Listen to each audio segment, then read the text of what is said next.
Assalamualaikum warahmatullahi wabarakatuh.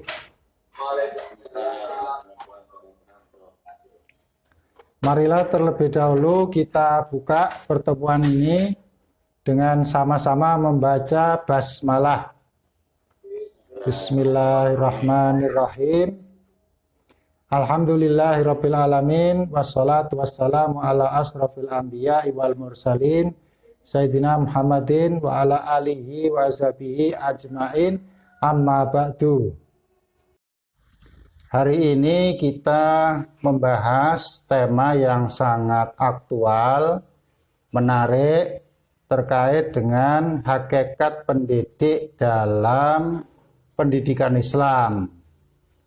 Kata pendidik itu sangat umum, banyak yang tercakup di dalamnya, seperti guru, dosen, kemudian dalam terma pendidikan Islam ada istilah yang disebut dengan murabbi, mu'alim, mu'adib, mursyid, ustadz, syekh, kiai, tutor, dan lain sebagainya yang mirip atau yang sepadan dengan bahasa asing.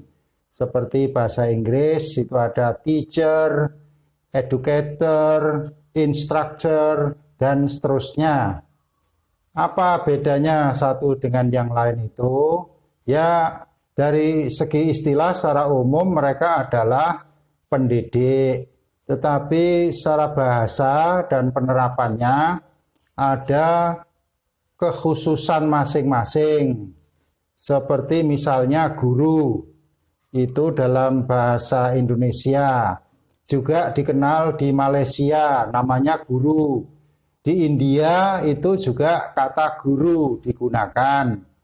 Nah, kita pahami kata guru ini dalam bahasa Indonesia, arti secara umum atau lazim itu adalah tenaga pengajar di lingkungan sekolah. Namun kata guru ini kalau kita lihat di dalam Undang-Undang Sistem Pendidikan Nasional dan juga Undang-Undang Guru dan Dosen nomor 14 tahun 2005 disebutkan bahwa guru adalah pendidik profesional yang memiliki keahlian dengan tugas utama itu mengajar, mendidik, membimbing, mengarahkan, melatih, menilai, mengevaluasi seluruh kegiatan peserta didik pada pendidikan anak usia dini, pendidikan jalur formal, pendidikan dasar, dan pendidikan menengah. Artinya kata guru itu berlaku untuk jenjang tingkat anak usia dini yaitu TK sampai SD, SMP, dan SMA. Kalau tingkatnya itu perguruan tinggi tidak disebut dengan guru, melainkan dosen. Ya, kalau dosen bedanya dengan guru apa? Dosen itu pendidik profesional juga yang memiliki keahlian. Namun ada kelebihannya, dosen itu merupakan ilmuwan dengan tugas utama. Coba Anda perhatikan perbedaannya ya dengan guru tadi. Kalau dosen tugas utamanya adalah mentransformasikan atau menyampaikan ya, mengembangkan dan menyebarluaskan ilmu pengetahuan, teknologi dan seni atau kita singkat dengan ipteks pakai S, dan semua transformasinya tadi itu dilakukan melalui Tridharma perguruan tinggi atau 3 pengabdian tugas utama dosen di lingkungan perguruan tinggi, yaitu pendidikan, penelitian, dan pengabdian kepada masyarakat. Nah, dari sini nampak jelas bedanya guru dengan dosen. Ya, kalau guru itu mendidik, tapi kalau dosen ada tugas penelitiannya. Makanya di UIN itu ada LPPM, Lembaga Penelitian dan Pengabdian kepada Masyarakat. Nah, penelitian itu kalau bagi mahasiswa diwujudkan dalam bentuk penulisan skripsi. Kalau pengabdian diwujudkan dalam bentuk PLP atau KKN. Itu tidak dilakukan di lingkungan sekolah yang dibimbing oleh guru. Tapi kalau di kampus ada tugas seperti itu. Bukan hanya mahasiswanya saja, dosennya juga memiliki kewajiban tridharma perguruan tinggi tadi. Saya juga begitu. Selain memberi kuliah kepada Anda, ada tugas meneliti. Dan setiap semester akan dinilai, harus ada, tidak boleh kosong. Kalau kosong nanti tunjangannya tidak diberikan, termasuk pengabdian itu masyarakat seperti dalam organisasi, kemudian memberikan ceramah, pengajian, penyuluhan pada masyarakat. Itulah fungsi dosen di perguruan tinggi, beda dengan guru tadi. Ada lagi yang lebih tinggi dari dosen, itu adalah guru besar. Kalau guru besar di Indonesia itu setara dengan profesor. Tapi kalau guru besar di Malaysia itu kepala sekolah. Makanya saya lebih suka memakai istilah guru besar ya di sini ya, karena itu menunjukkan tingkat tertinggi dari akademik seorang dosen. Profesor itu jabatan fungsional tertinggi, tidak perlu mengambil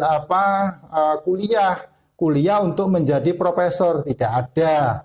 Fakultas yang menjadikan dia profesor tidak ada. Dan itu tidak S4 ya, S1, S2, S3. Kalau S4 profesor, tidak ada S4 ya. Jadi profesor itu jabatan fungsional bagi dosen yang masih mengajar di perguruan tinggi. Kalau dia sudah tidak mengajar di perguruan tinggi, gelar profesornya tidak dipakai atau tidak disandang lagi. Namun kalau sudah pensiun tetap mengajar, itu disebut dengan profesor emeritus. Emeritus karena mungkin ilmunya, pemikirannya masih bermanfaat, dipakai di perguruan tinggi tadi. Nah, begitu ya bedanya beberapa istilah tadi. Mungkin ada pelesetan ya, yang mengatakan guru itu singkatan dari digugu ditiru. Guru kencing berdiri, murid kencing berlari. Kalau dosen itu ada yang mempelesetkan bukunya 1 dus, uangnya 1 sen. Jadi dosen. Nah, ini plesetan tapi ya tidak perlu kita ikuti. Yang jelas dosen itu ibaratnya kakak daripada guru. Kalau guru di sekolah, dosen di kampus atau perguruan tinggi. Kalau doktor honoris causa, ini sekalian saya jawab pertanyaannya. Doktor itu S3 ya, kalau S2 master atau magister, kalau S1 sarjana. Ada orang yang tidak pakai kuliah secara formal di perguruan tinggi, tapi mendapatkan gelar doktor. Honoris causa itu kehormatan, artinya kehormatan. Kenapa kok dihormati? Karena jasa-jasanya terhadap ilmu pengetahuan, peradaban, atau kesenian dan kebudayaan di suatu negara. Jadi lingkupnya negara, bukan lingkupnya di kampung ya, atau di satu kota, tapi skupnya nasional. Contohnya yang sudah banyak diberikan doktor honoris causa itu diantaranya adalah almarhum ulama kita yang dulunya pernah menjabat di MUI, yaitu Buya Hamka. Beliau tidak pernah kuliah S3, tetapi diberi gelar kehormatan honoris causa Profesor Dr. Hamka. Kemudian ada lagi Gusmus, ini yang masih ada sekarang, tinggal di Jawa Tengah ya, di daerah Jepara ya, Jepara itu.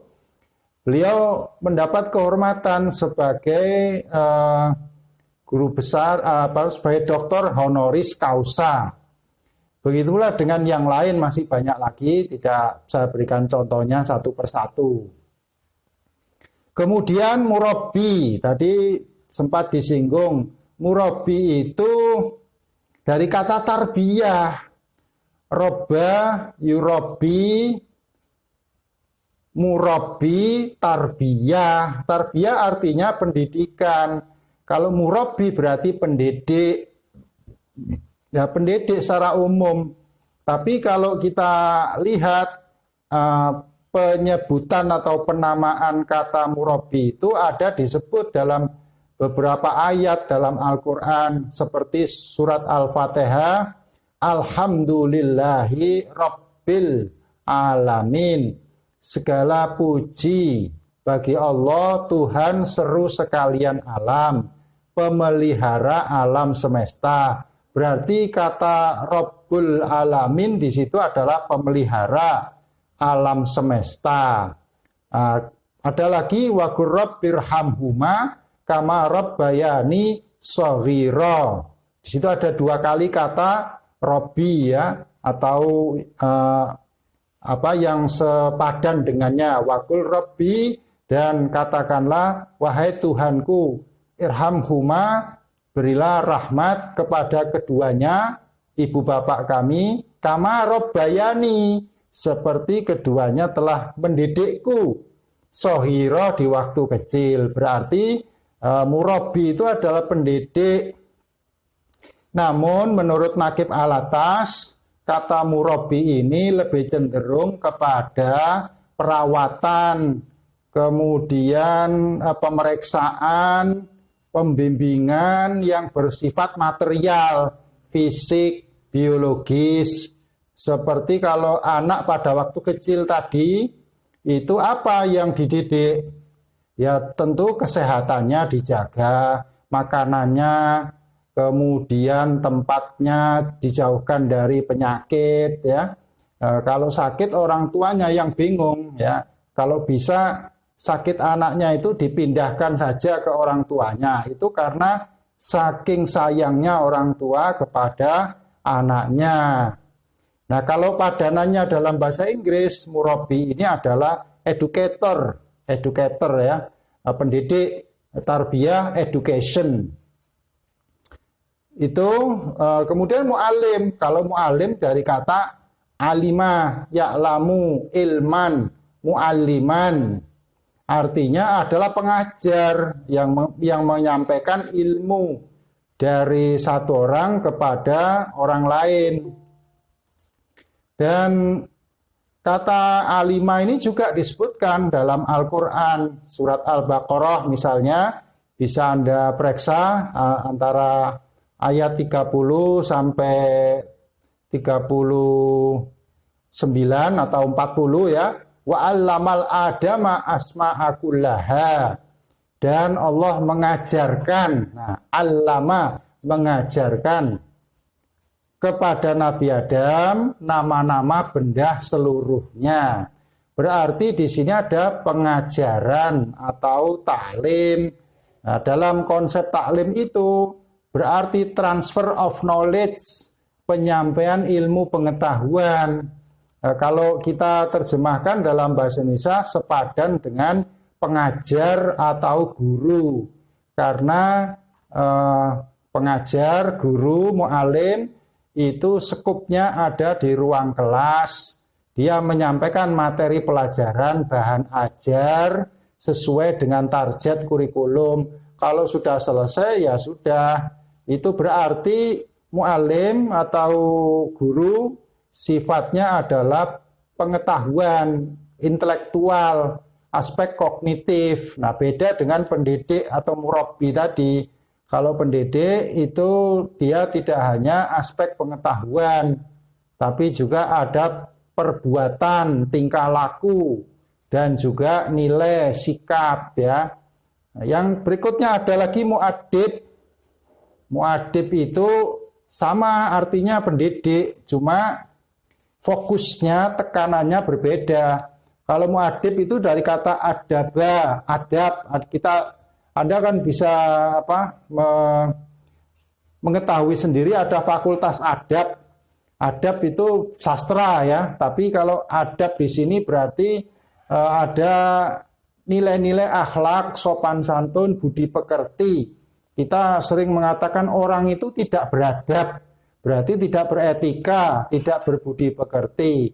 Maka kata mu'addib itu adalah berarti pendidik juga, namun ada aspek batiniah atau nilai-nilai etika, kemudian budi pekerti dan akhlak yang ditekankan. Walaupun sama makna pendidiknya, tapi ada stressing atau penekanan yang berbeda. Nah, ini juga ada disebutkan dalam Al-Quran maupun hadis Nabi.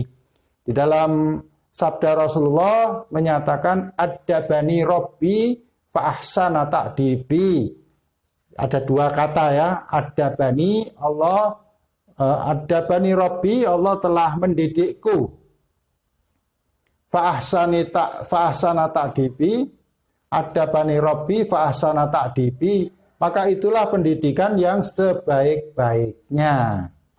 Maka di sini pendidik itu bisa juga disebut dengan mu'addib.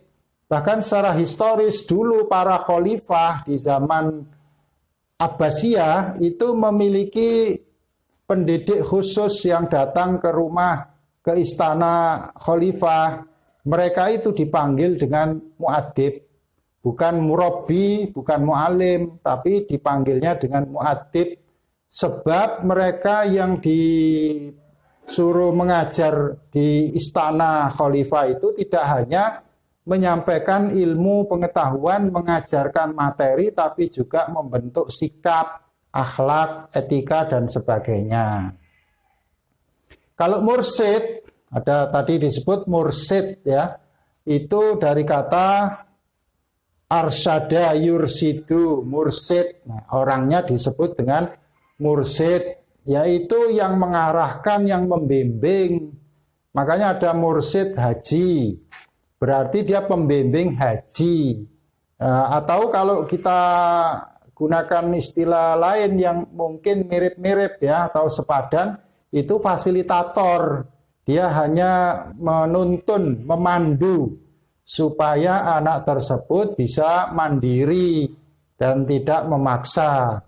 Biasanya kata mursyid ini juga dipakai dalam dunia tasawuf. Seorang pimpinan atau sufi yang memiliki jamaah, halaqah, itu dia memimpin komunitasnya, itu disebut dengan mursyid. Kalau kiai kita sudah maklum bersama adalah seorang ulama yang mengajar atau mendidik di lingkungan pondok pesantren. Sedangkan ustadz itu kalau dalam bahasa Arab artinya guru, tetapi kalau di Timur Tengah seperti di Mesir dan negara-negara Arab sekitarnya, kata ustadz itu artinya adalah guru besar, profesor. Misalnya Al-Ustadz Ad-Duktur Yusuf Qaradawi. Itu ulama dari Mesir yang tinggal di Qatar. Sebutan profesornya itu adalah Ustadz. Ad-Duktur tetap Duktur ya. Nah, jadi beda dengan yang ada di Indonesia. Kalau kita menyebut Ustadz itu berarti guru agama yang menyampaikan kajian Islam, terutama di pondok pesantren atau di masjid. Kadang disebut dengan mubaligh, dai, ya. Ustadz itu ya kurang lebih sama dengan itu. Syekh, kalau syekh itu sebenarnya adalah orang tua atau ketua. Seperti di Mesir itu ada Syekhul Azhar, berarti ketua pemimpin dari Al-Azhar. Kadang rektor itu juga disebut dengan syekh, ya. Direktur juga syekh. Artinya dia memiliki posisi atas, tinggi. Kita hormati.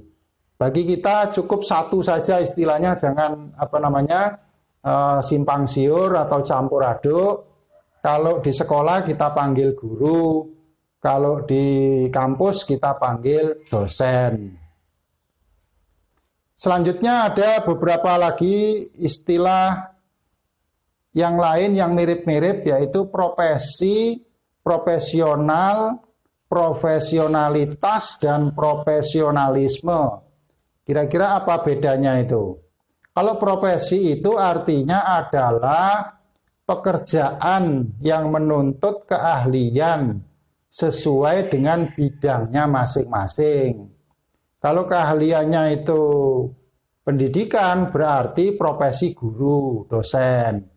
Kalau keahliannya itu di bidang hukum, berarti hakim, pengacara, jaksa. Kalau keahliannya itu di bidang kesehatan, berarti dokter. Kalau profesinya di bidang jurnalistik, berarti wartawan. Nah, itulah yang disebut dengan profesi, menunjukkan sebuah pekerjaan yang menuntut keahlian sesuai dengan bidangnya.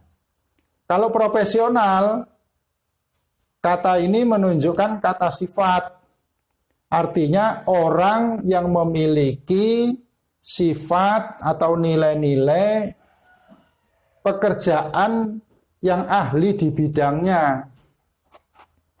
Kalau tadi dikatakan guru itu adalah pendidik profesional, berarti guru itu telah ahli di bidangnya, yaitu mengajar. Dia sudah pengalaman sekian puluh tahun dan sudah ahli. Apalagi punya ijazah, sertifikat, kuat sekali buktinya kalau dia profesional. Profesionalitas itu adalah kata keterangan yang menunjukkan kondisi keahlian seorang yang berprofesi tertentu. Sedangkan profesionalisme itu ada tambahan kata isme, yang artinya adalah sebuah paham atau sebuah ajaran yang memiliki komitmen. Kalau kita disebut memiliki profesionalisme yang tinggi, berarti memiliki paham tentang pendidikan yang sangat mendalam dan berkomitmen untuk mendalami masalah pendidikan. Kiranya itu beberapa istilah agar tidak simpang siur dalam memahaminya. Tetapi kalau ada yang mau bertanya belum jelas terhadap yang saya sampaikan tadi, silahkan saya beri waktu.